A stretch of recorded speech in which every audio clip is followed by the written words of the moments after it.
Bom dia, meus amores, tudo bem com vocês? Então, vamos lá para mais um dia de aula? Hoje é terça-feira, dia 20 de abril. Hoje nós vamos ter 2 aulas de História e também 2 aulas de Matemática, tá bom? Então, vamos lá para a aula de História primeiro. Em História, nós vamos ver as capitanias hereditárias, tá? Nós temos aqui 2 senhores e nós vamos começar aqui pelo pensamento deles. Vamos lá? Bom, o Brasil já foi explorado, recolhemos o ouro e a prata, pau-brasil e também as drogas do sertão. Agora nós precisamos proteger o território, pois tem gente aí, né, de olho grande, né, em cima das nossas terras. A ideia é dividir o território brasileiro em lotes, que chamaremos de capitanias hereditárias. Capitanias hereditárias? O que será isso?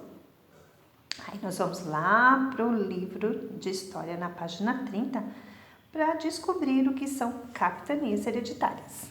Então vamos lá? Então aqui, ó, capitanias hereditárias.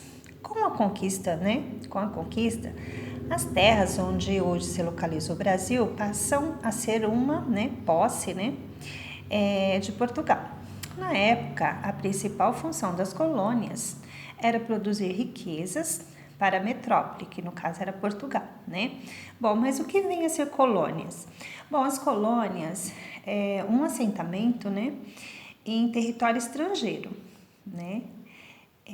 Esse assentamento, ele é formado por pessoas, que são provenientes de determinados países, no caso, pessoas provenientes de Portugal, tá? Essas pessoas, elas reivindicam, essa nova terra para seu país de origem, que passa então a ter poder sobre ela, tá? Então, as colônias é como se fosse um assentamento em território estrangeiro, tá? Então, no caso, esse território estrangeiro era o Brasil, Tá? As pessoas, elas vinham, de Portugal, tá? E reivindicavam, nesta nova terra, que no caso era o Brasil, a posse sobre esse território, tá bom? Então, colônia é isso, é como se fosse um assentamento, mas em território estrangeiro, porque existem assentamentos dentro do próprio país, Mas colônia é um assentamento em território estrangeiro, tá bom? Então, continuando a leitura. Contudo, o Estado português não tinha recursos para explorar esse território, conquistado, que era a colônia, Além disso, o território era constantemente ameaçado por ataques de piratas e por interesses de outros estados europeus, como França e Holanda. Diante da ameaça constante da invasão das terras por estrangeiros que também, queriam explorar as riquezas desse território que era o Brasil e não reconheciam o Tratado de Tordesilhas, o Tratado de Tordesilhas, vem a ser aquele tratado entre Portugal e Espanha, que o Brasil foi dividido em 2 partes, Portugal explorava uma determinada parte e Espanha outra, Então, esses outros países não reconheciam esse tratado, ou seja, eles não sabiam, da existência ou simplesmente não queriam reconhecer esse tratado entre Espanha e Portugal e simplesmente também queriam explorar, as riquezas que aqui existiam, tá? Bom, continuando. Em 1534, o rei de Portugal decidiu dividir, o território americano, no caso o Brasil, em capitanias hereditárias. Bom, o território foi então dividido em 15 faixas horizontais. Cada donatário recebia, sua capitania com a condição de explorá-la com seus próprios recursos. Entre as suas obrigações estavam defender a terra contra invasores estrangeiros, garantir o povoamento e organizar as atividades econômicas. Então, donatário, eram as pessoas, os nobres portugueses aí, a quem a metrópole doava essa capitania, tá? Em troca, eles tinham determinadas obrigações. Eles defendiam a terra contra os invasores estrangeiros, no caso franceses e holandeses, e garantiam o povoamento e também organizavam as atividades econômicas, tá? Aqui nós temos o mapa, né, com as divisões. Ó, o Brasil foi dividido, vocês podem perceber que são linhas horizontais, tá? Somente esta parte do país, porque por conta do Tratado de Tordesilhas, né, o Brasil poderia, né, o Portugal poderia explorar esta região apenas, né? Por que capitanias hereditárias? Bom, hereditário significa, né, que pode ser herdado, transmitido aos seus descendentes. Então, as capitanias, elas eram passadas. Se, por exemplo, a pessoa que recebeu a terra, né, para cultivá-la, defendê-la, né, desenvolver ali atividades econômicas, por algum motivo ela faleceu, ela tem, né, o direito de passar essa propriedade para um descendente seu, para um filho, para um neto, tá? Vamos ler aqui sobre este mapa. Bom, o mapa de Luiz Teixeira, cartógrafo, né, português de cerca de 1586, né, ele representou as capitanias hereditárias. Ó. Essas capitanias foram o primeiro sistema de ocupação e exploração do território do Brasil. No entanto, houve donatários que jamais estiveram no Brasil, ou seja, eles receberam as terras de Portugal, mas não vieram, né, para ocupá-las, tá? Bom, outros, né, poucos se interessavam por suas propriedades. Outros vieram, mas também não fizeram, né, o que deveriam fazer, né, ou seja, ocupá-las, defendê-las, né, explorá-las, né. Somente as capitanias de São Vicente, mais ao sul, e a de Pernambuco, mais ao norte, se desenvolveram. Então, as capitanias de São Vicente, mais ao sul, e de Pernambuco, mais ao norte, se desenvolveram. Tá? Foram para frente, né? Prosperaram, tá? As demais não. Terminada a leitura, vocês vão fazer também uma pequena leitura aqui da apostila, tá? Bom, então na sua leitura você observou que falou-se sobre o Tratado de Tordesilhas. Então vamos, né, refletir sobre esse tratado. Para resolver a questão das terras, né, descobertas, Portugal e Espanha assinaram em 1494 o Tratado de Tordesilhas, que estabelecia o meridiano, uma linha situada a 370 léguas a oeste das linhas de Cabo Verde. As terras que ficavam a leste desse meridiano, linha, eram de Portugal. As que ficavam a oeste pertenciam à Espanha. Então, aqui,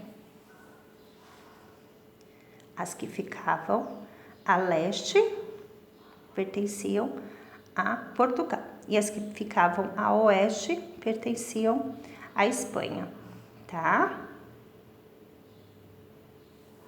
Ó, o Brasil era colônia de Portugal e na época a principal função, né, das colônias eram produzir riquezas para a metrópole, no caso Portugal.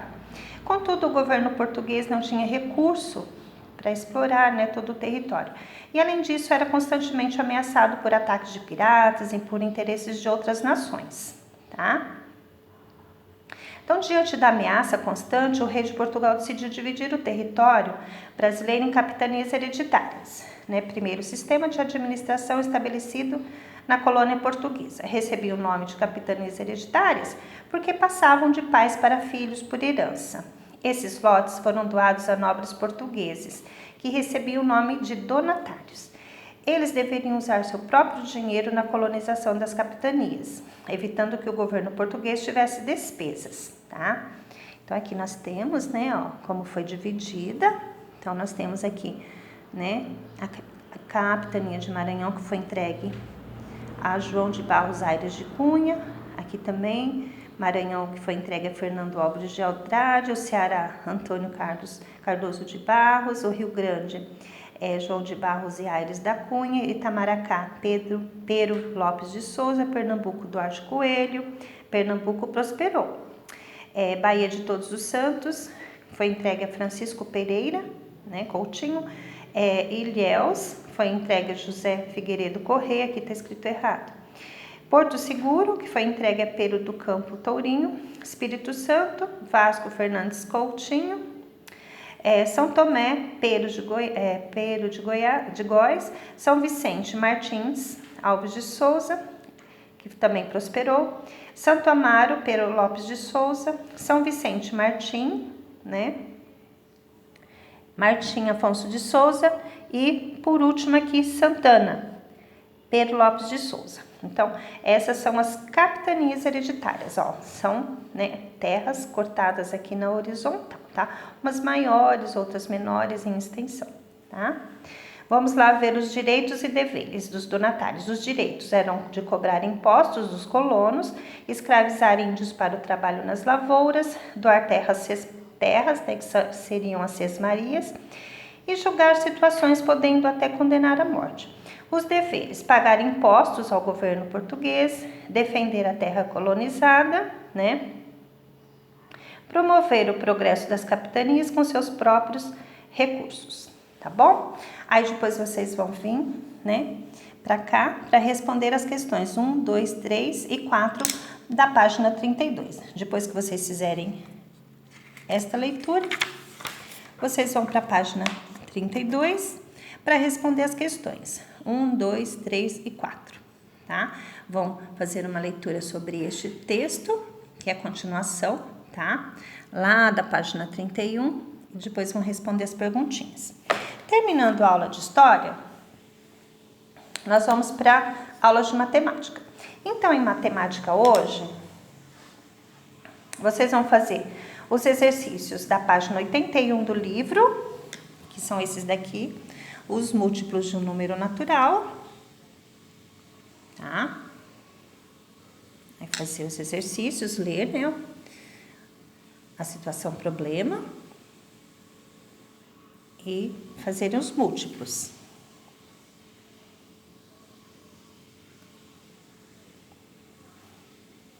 E depois vocês vão fazer essas atividades aqui, ó, né? Indicando a nona parte, a oitava parte e o quíntuplo, tá? Então, aqui, número 1, indique a nona parte dos números 5.698. Para indicar a nona parte, vocês vão multiplicar por 9, dividir por 9, tá? Então, vocês vão dividir o número 18.459 também por 9. Peguem a tabuada do 9, tá? Para fazer a divisão. Então, sempre começando, né, por aqui, ó, tá? Aqui no caso, pela unidade de milhar. 5 não dá para dividir por 9, vocês vão pegar o 56 e vai dividir por 9. Vai na tabuada no 9, vai verificar se tem o 56, que não, né? Então, vai seguindo o processo. Aqui é a mesma coisa. Então, 1 não dá, vocês têm que pegar o 18, 18 por 9, vai dar 2, 2 vezes 9, 18, coloca o 18 aqui, faz a subtração e vai fazer todo o processo. Depois aqui, no 2, vocês vão indicar a oitava parte desses números, do número 96.058 e do número 6.408. Então, para encontrar a oitava parte, é dividir por 8, tá? Depois o 3. Qual é o quíntuplo de 2.569 e de 11.259? Então, vocês vão dividir para encontrar o quíntuplo. Então, aqui vocês vão usar a tabuada do 9, aqui do 8 e aqui do 5, tá? Então, construam aí a tabuada, tá? Para poder fazer as operações, tá bom? Qualquer dúvida, manda perguntinha, tá? Tá bem gostosa a aula de matemática hoje, tá? Então, façam o livro também. Tenham um bom dia, uma ótima aula, tá? Beijo, meus queridos. Tchau!